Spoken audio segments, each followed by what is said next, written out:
Stop doubting the timing. You've been praying for breakthrough, asking for direction, wondering why nothing is moving. But what if the waiting wasn't wasted? What if you weren't being delayed, but positioned? What if every closed door, every no, every frustrating detour was arranging you for a moment so precise that when it arrives, only you can step into it? This isn't motivational talk.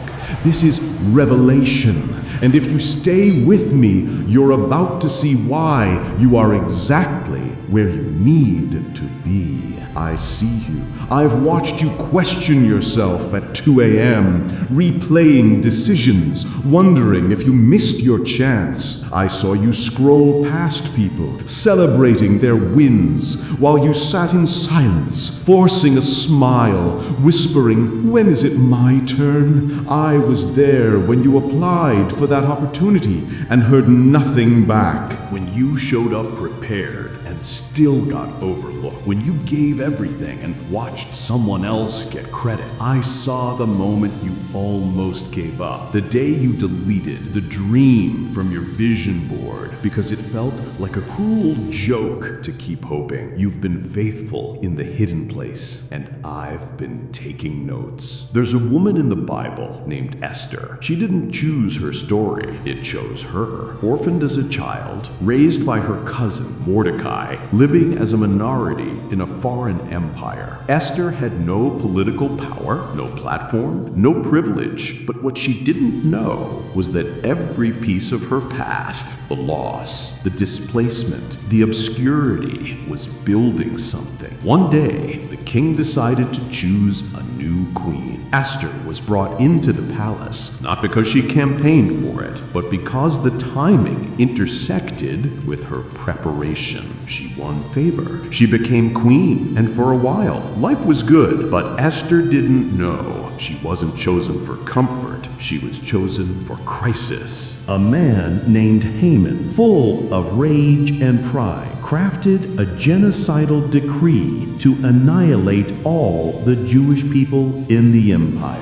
Esther's people. Mordecai sent her a message. "You're in the palace for such a time as this. You have to speak to the king." But there was a problem. Approaching the king uninvited could mean death. Esther was terrified. She had everything to lose. Why her? Why now? She could have stayed silent, played it safe, protected her position. But here's what you didn't know. Esther wasn't randomly placed. Every year of waiting, every season of obscurity, every moment she thought she was forgotten was preparation for this exact crisis. This is where most people miss it. They think God's plan is about comfort and convenience, but sometimes you're not positioned for ease, you're positioned for impact. Esther fasted, she prayed, she gathered courage, and then she walked into the throne room, risking everything. "If I perish, I perish," she said, but she didn't perish. The king extended his scepter. She found favor. She exposed the plot. She saved her people. Esther's courage, in one moment, redeemed generations, not because she was the most qualified, because she was the most positioned. And here's what I need you to understand. You are Esther. You've been placed in rooms you didn't choose, given access you didn't pursue, connected to people and moments that seemed random. But nothing about your positioning is random. The delay wasn't denial, it was developed. You weren't forgotten, you were being hidden until the exact moment your voice,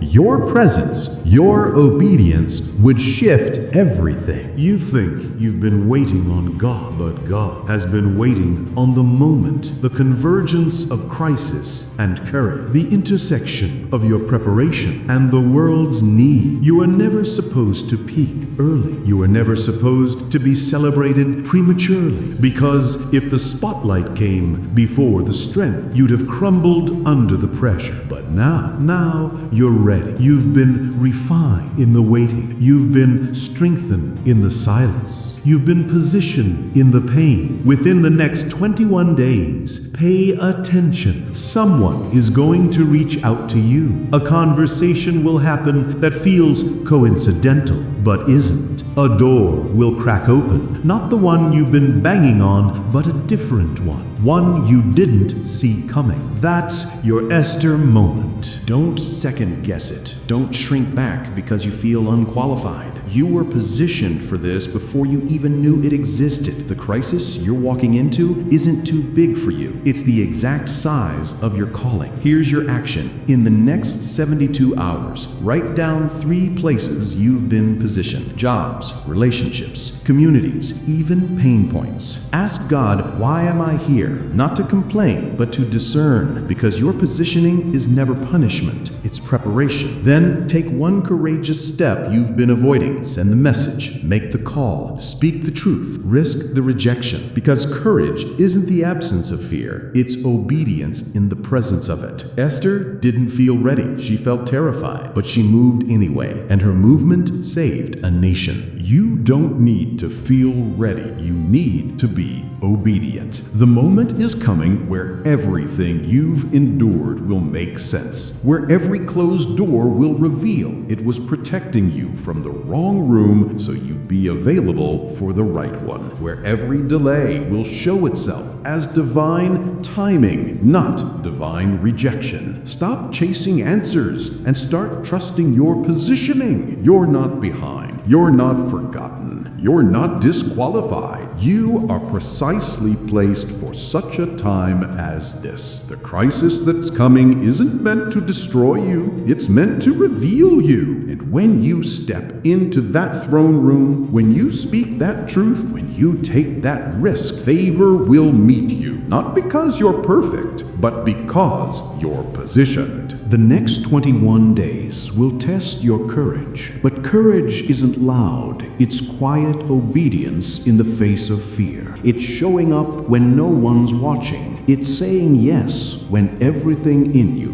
wants to say no. Your Esther moment is closer than you think. Don't miss it by playing small. Don't waste it by staying silent.